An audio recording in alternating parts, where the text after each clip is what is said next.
Hey guys, it's Mitch. Welcome back to my channel. Today's video, I'm going to film my little Brassavola perrinii, which just started blooming. It's supposed to be a spring bloomer, but for me, this one always blooms in the fall. This is the second year that it has bloomed for me, and it has these really pretty star-shaped flowers and then this big white lip with a little bit of an apple green center in the middle.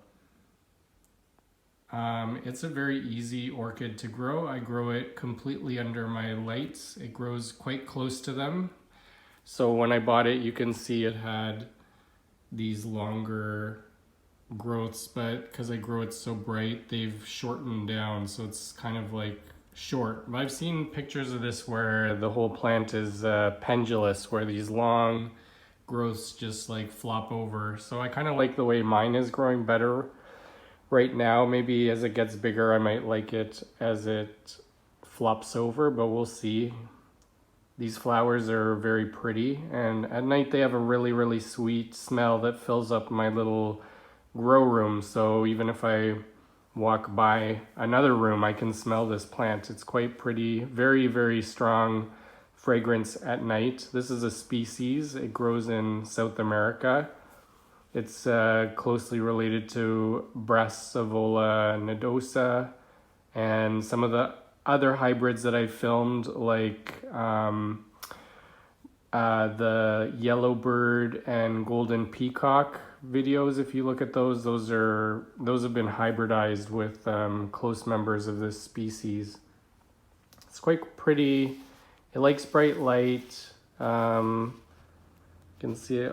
I love the shape of the blooms. I love how it's kind of like a star-shaped bloom, and then the big lip is like a big cloud. And it just looks like this. I grow it in moss. You can see it's pretty dry right now because I water it maybe once a week, once every 2 weeks. So it's a bit of like a cactus, easy to grow.